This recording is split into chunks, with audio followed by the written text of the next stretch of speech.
When presenting data in spoken form or in written form, it's tempting to want to use very long, detailed, drawn-out, eloquent sentences.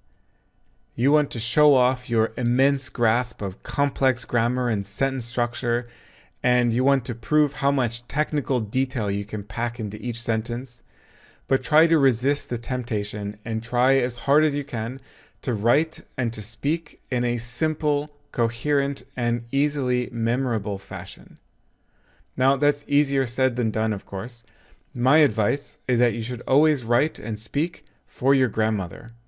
Now, I'm assuming that your grandmother is intelligent, curious, and supportive, but she doesn't know the details about your topic.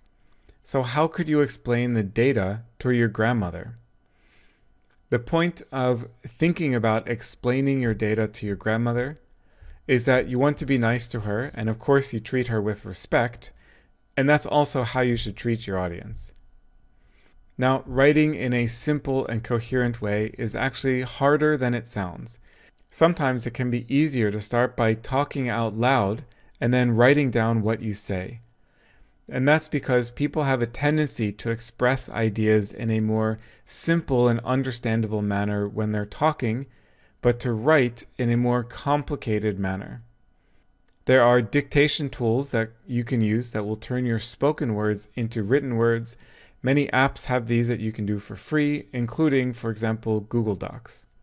Now I'd like to show you a few examples of some clunky and gratuitously detailed writing. Here is one example.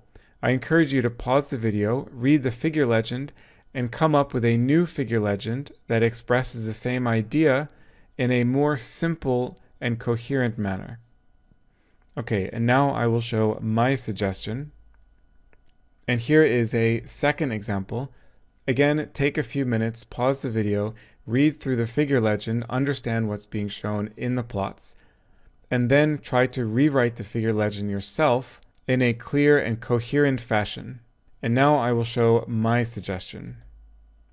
The final thing that I wanted to say here is that there are situations where dry, long, detailed technical writing is appropriate.